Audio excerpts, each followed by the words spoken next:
नमस्कार, मैं हिमांशु मिश्रा और आप देख रहे हैं द इनसाइड स्टोरी। इस वक्त देश के अंदर वन नेशन वन इलेक्शन को लेकर खूब चर्चा हो रही है।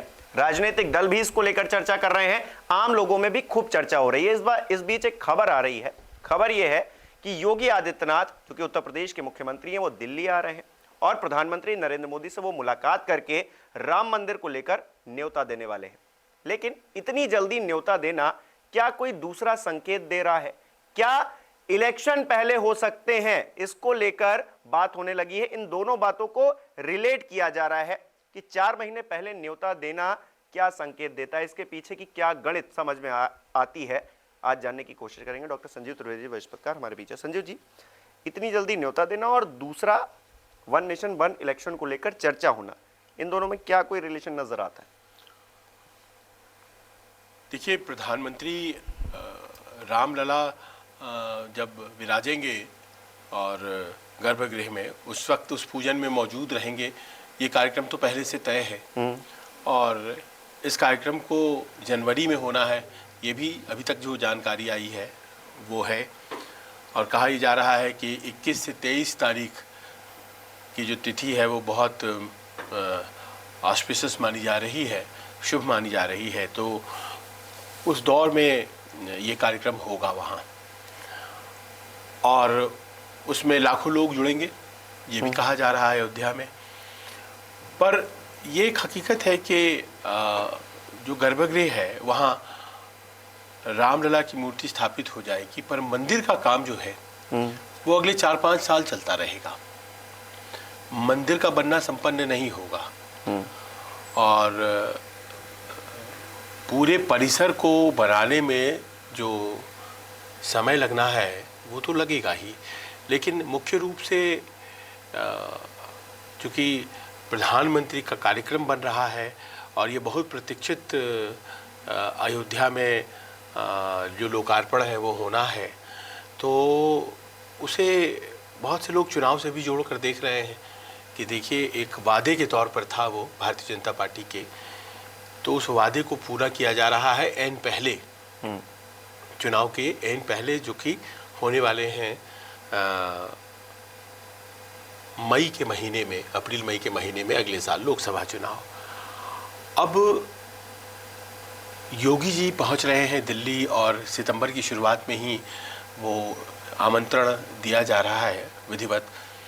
तो ये थोड़ा पहले है क्या? हाँ भी और नहीं भी, क्योंकि सब कुछ पता है पहले ही से, प्रधानमंत्री के पास तारीखें आ चुकी हैं। और कहा यह जा रहा है कि जो वहाँ प्राण प्रतिष्ठा का पूजन है वो सप्ताह भर पहले शुरू कर दिया जाएगा। यानी कि 14 को जैसे ही वो खरमास की अवधि समाप्त होगी, 14 दिसंबर से 14 जनवरी के बीच जो लगती है, जिसमें कि अमूमन हिंदू कैलेंडर में कोई शुभ कार्य नहीं होता है, उसके तुरंत बाद से पूजन शुरू हो जाएगा। तो ऐसे में सितंबर के महीने में आकर के आमंत्रण देना कोई ये संकेत है क्या कि चुनाव पहले भी हो सकते हैं और इसीलिए वो इनॉग्रेशन भी पहले हो सकता है? अभी तक इस बारे में कोई निश्चित जानकारी तो नहीं है, लेकिन ये ज़रूर है कि ये अचानक से कार्यक्रम सामने आया है कि योगी जी पहुंच रहे हैं दिल्ली और वो न्योता देंगे प्रधानमंत्री। क्या ये संयोग है? क्योंकि इतनी पहले आकर न्योता देना, पहली बात तो ये, इस वक्त देश में वन नेशन वन इलेक्शन को लेकर चर्चा होना, और क्योंकि विशेष सत्र बुला लिया गया है सरकार की तरफ से, उसमें ये कहा जा रहा है कि क्या इसको लेकर बात होगी वन नेशन वन इलेक्शन को लेकर। और एक संकेत ये इसलिए क्योंकि राम मंदिर भारतीय जनता पार्टी के एजेंडे में बहुत पहले से है, तो अब वो क्योंकि कंप्लीट हो रहा है, वक्त भी आ गया है, तो उसे पहले ही इनॉग्रेट करके और चीज़ें क्या पहले प्री पोल करवाए जा सकते हैं, और अगर करवाए जाएंगे तो कितने जगह इलेक्शन होंगे? एक केंद्र का भी होगा, राज्यों का भी होगा। क्या जो 2024 में इलेक्शन होने हैं, क्या उन्हें भी पहले ही करवा दिया जाएगा? तो ये क्या अंदर खाने कुछ ऐसी बातचीत चल रही है क्या? आज ही सूचना और प्रसारण मंत्री अनुराग ठाकुर ने ये बात कही है कि कोई इलेक्शन को प्रीपोन नहीं किया जाएगा और किसी भी इलेक्शन को समय के बाद नहीं कराया जाएगा। यानी कि जो राज्यों के चुनाव दिसंबर में होने हैं वो समय से होंगे और जो लोकसभा चुनाव होने हैं वो भी अपने समय से ही होंगे। ये बात उन्होंने कही है। पर जब तक कि कोई नई बात सामने नहीं आती है तब तक अगर उन्होंने बात ये कही है तो सही है, क्योंकि यही अभी तक स्टैंडिंग पोजीशन है। तो फिर इतनी चर्चाएं क्यों, मतलब एकदम से चर्चाएं होने लगी कि हाँ पहले करवा देंगे। कई नेताओं ने इवन ये कहा है कि पहले अगर हो गए इलेक्शन तो कोई बड़ी बात मत समझिएगा। हाँ, मुंबई की जो बैठक हुई है उसमें ये चर्चा में बात हुई है इंडिया अलायंस की बैठक में कि हो सकता है समय पूर्व चुनाव हो, इसलिए तैयार रहने की ज़रूरत है। अरविंद केजरीवाल ने बात को ही बाद में इस बात को ममता बनर्जी ने भी कहा, और नीतीश जी तो काफ़ी पहले से इस बात को कहते चले आ रहे हैं। अब दिक्कत इस बात की है कि अभी कोई संकेत अगर आया है तो दो चीज़ों के ज़रिए आया है जो आप कह रहे हैं। एक ये है कि एक committee one nation one election को लेकर के सरकार ने गठित की है, और दूसरी घोषणा ये हुई है कि 18 से 22 में संसद का सत्र लगने वाला है। अब ये कमिटी घोषित हुई है, इस पर वो अपना काम करेगी। तो ये मानकर चलिए कि इस सत्र में वन नेशन वन इलेक्शन से जुड़ा हुआ कोई कानून आने वाला, इस बात की संभावना तो है नहीं। ठीक है, क्योंकि ये तो अभी समिति बनी है, तो ये इसकी विस्तृत चर्चा होगी। और ये एक ऐसा मसला है हिमांशु जो दशकों से एजेंडे पर है सरकारों के, और इसमें समय समय पर सभी पार्टियों ने हाँ भी कहा है और ना भी कहा है। बहुत से इंडिया में जो दल हैं उन्होंने हाँ कहा है, हालांकि कांग्रेस हमेशा कंसिस्टेंट रही है कि उसने इस तरह की किसी भी प्रयास की सराहना नहीं की है। तो एक तो वन नेशन वन इलेक्शन की बातें जो हैं वो कानून के तौर पर इसी सत्र में आ जाएंगी, इस बात की संभावना नहीं लगती है। पर जैसा कि आपने कहा, ये चर्चा को और विमर्श को बल देने में सफल रही हैं कि क्या देश में एक ऐसी स्थिति का निर्माण हो रहा है जहाँ बहुत से इलेक्शन एक साथ हो जाए, ताकि साल भर सरकारें फ्री रहें काम करने के लिए। वरना हमारे देश में जो साइकिल है इलेक्शन का, वो हर 3 महीने पर एक इलेक्शन हो जा रहा है कहीं ना कहीं। तो उस संदर्भ में लोग कह रहे हैं कि वन नेशन वन इलेक्शन तो हो सकता है दूर की बात हो थोड़ी, लेकिन हो सकता है कि दिसंबर में कुछ ऐसा हो कि बहुत से चुनाव जो आसपास के हैं उनको क्लब कर लिया जाए, क्योंकि 5 राज्यों में तो चुनाव होने ही हैं। मध्य प्रदेश, छत्तीसगढ़, राजस्थान, तेलंगाना और मिजोरम में होने हैं। अगले ही साल चुनाव होना है उड़ीसा में, विधानसभा चुनाव। अगले ही साल चुनाव होना है हरियाणा और महाराष्ट्र में, और इसके अलावा लोकसभा चुनाव होना है। तो जैसे लोग कह रहे हैं कि 8 चुनाव तो बहुत सामने से दिख रहे हैं हमें। कुछ राज्य ऐसे हैं जो कि फ्रेश मैंडेट के लिए आ सकते हैं, और वो संख्या 8 से बढ़कर 10 भी जा सकती है, भले ही उनका कार्यकाल बचा हो। लेकिन अगर वो भारतीय जनता पार्टी की सरकार है और भारतीय जनता पार्टी की केंद्र में सरकार है, अगर वो कहती है कि आप चुनाव में चलेंगे हमारे साथ, तो ना कहने का उनके पास विकल्प नहीं रहेगा। तो हो सकता है कि वो चुनाव में चले जाए। और यहाँ गुपचुप चर्चा उत्तर प्रदेश की भी होने लगी है। ये कि भाई उत्तर प्रदेश में भी तो हाल चुनाव हुए हैं 2022 में, लेकिन लोग कहने लग पड़े हैं और चर्चा चल पड़ी है, क्योंकि पिछले दिनों योगी जी ने भी कहा कि हम चुनाव के लिए तैयार हैं और वन नेशन वन इलेक्शन चुनाव के लिए तैयार हैं, ये तो नहीं, लेकिन वन नेशन वन इलेक्शन की उन्होंने तारीफ की और हो जाना चाहिए ऐसा। अखिलेश यादव ने कहा कि इसकी तो शुरुआत होनी चाहिए यूपी से, वन नेशन वन इलेक्शन, क्योंकि वो तो बाहर है, तो वो चाह रहे हैं कि जितनी जल्दी चुनाव हो एक मौका मिले अंदर आने का। तो जब वहाँ के 2 शीर्ष नेता तैयार हैं तो क्या उत्तर प्रदेश में भी चुनाव हो जाएंगे? तो इस तरह से हम पा रहे हैं कि कई राज्यों के विधानसभा चुनाव जो दिसंबर में हो सकते हैं इन 5 राज्यों के साथ। 10 के आसपास इस देश में 29 राज्य है, अगर 10 मिल जाते तो अच्छी बड़ी संख्या हो जाती है। इसके अलावा लोकसभा चुनाव भी तो होने हैं। अब वो 2 महीने बाद फिर से देश चुनावी साइकिल में चला जाएगा, तो इधर भी चुनाव हो फिर उधर भी चुनाव हो। ये चुनाव ऐसे ना हो, इसीलिए तो वन नेशन वन इलेक्शन की बहस है कि अभी चुनाव हो रहे हैं, फिर 3 महीने में फिर चुनाव हो रहे हैं। तो लोगों के अंदर ये कयास है कि क्या उसे भी एडवांस कर लें 2-3 महीने, और एक साथ एक लोकसभा के चुनाव 10 मान लीजिए कि विधानसभा चुनाव या कुछ आगे पीछे ये कर दें तो वन नेशन वन इलेक्शन भले नियम ना पास हुआ हो, लेकिन उस कॉन्सेप्ट पे काम करना शुरू कर दिया जाए, ये तो तय हो जाता है। 5 राज्यों में होने ही है, 5 राज्यों में और हो सकते हैं क्योंकि जल्द ही चुनाव होने हैं, लोकसभा का होना ही है। तो ये लोगों को एक बहुत ही लॉजिकल तरीके से लग रहा है कि हो सकता है दिसंबर में अगर कुछ राज्यों का प्रीपोन कर दिया जाए तो एक वृहद चुनाव हो जाए नवंबर के आखिर में और दिसंबर में।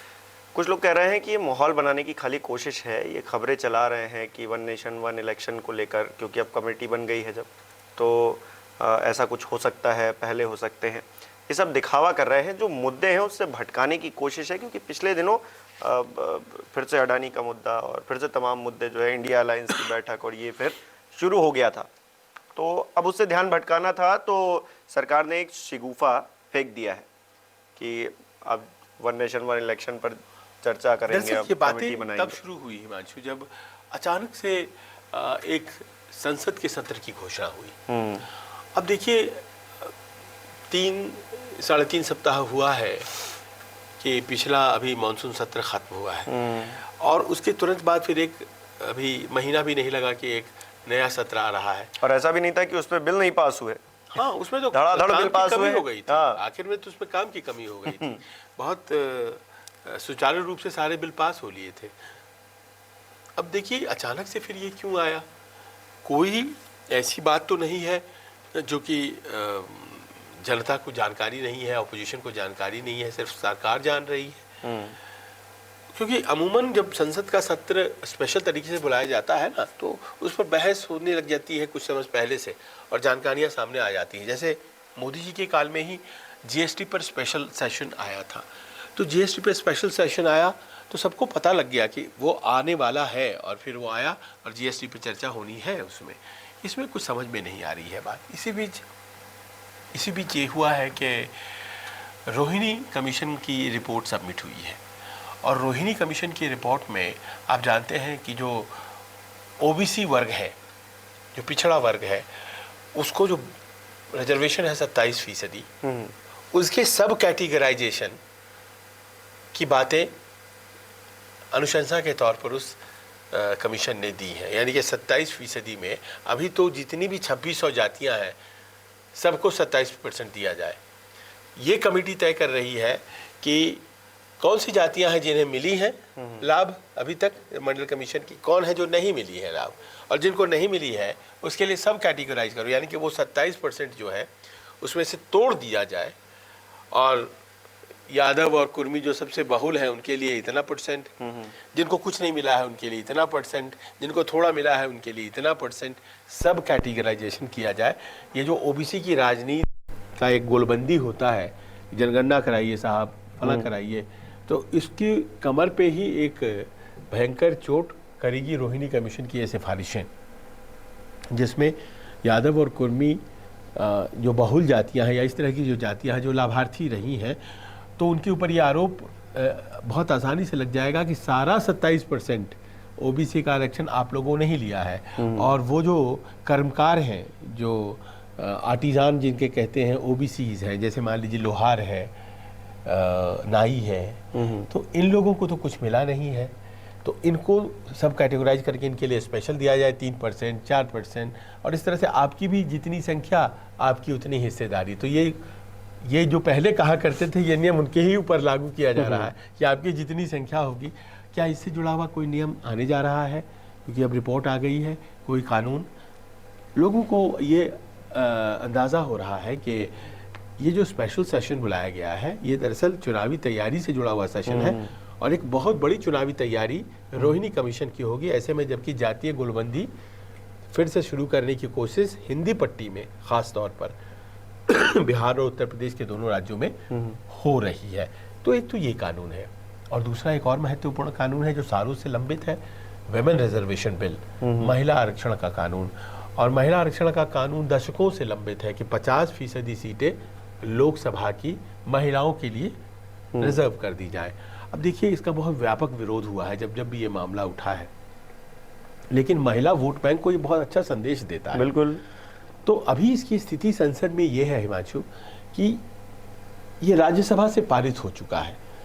यूपीए के टाइम में ही राज्यसभा से पारित हो गया था और कांग्रेस और बीजेपी इसमें एक है जहां तक इसे पारित करने का नहीं, जो विरोध करेगा वो फिर खामियाजा भुगतेगा। विरोध करने वाले सपा और आरजेडी हैं, क्योंकि वो कह रहे हैं कि वुमेन में ही ओबीसी वुमेन के लिए कितना है ये बताइए, पिछड़े वुमेन के लिए कितना है, उस कारण से अटकता रहा है।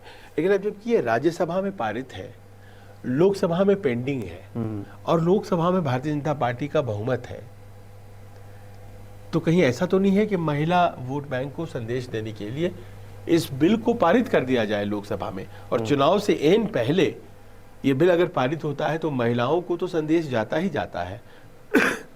जो विरोधी दल है, जो इसका विरोध करेंगे, उनको ये कह दिया जा सकता है कि साहब अपने यहाँ आप 33% सीटें दीजिए ना। 33% जो आधी आबादी है 50% की, उसमें उसको ये बिल 33% आरक्षण देता है, यानी कि 33% सीटें जो है देश में लोकसभा की रिजर्व हो जाएंगी महिलाओं के लिए। तो आप टिकट दीजिए 33%, वो महिलाएं चुन करके आ जाएंगी। कुछ इस तरह की बातें भी हो रही हैं और इससे जो इंडिया अलायंस है उसके अंदर भी मत भिन्नता हो जा सकती है। क्यों? क्योंकि कुछ दल हैं जैसे कांग्रेस जो कि महिला आरक्षण बिल का समर्थन करते हैं, सपा आरजेडी ये इसका विरोध करते हैं कि जब तक आप पिछड़े वर्ग की महिलाओं को इसमें आरक्षण, यानी कि चक्के में चक्का आरक्षण में आरक्षण नहीं देते हैं, तो फिर इस बिल का क्या। तो हो सकता है कि वहां पर भी एका जो है वो खंडित होने लग जाए, जैसे अभी उदय निधि मारन के बयान पर, सनातन वाले बयान पर आपस में चकचक से हो रही है।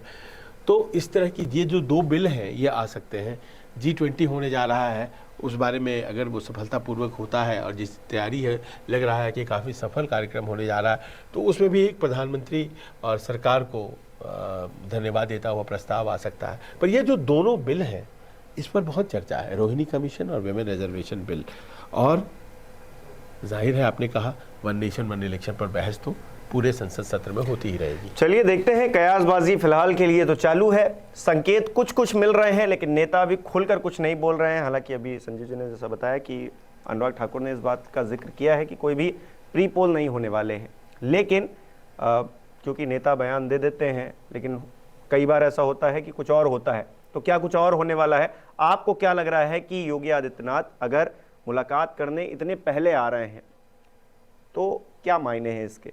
क्या कोई संकेत है ये कि इलेक्शन पहले हो सकते हैं या फिर कुछ और? आपको क्या लग रहा है? कमेंट करके बताइए। बहुत बहुत शुक्रिया।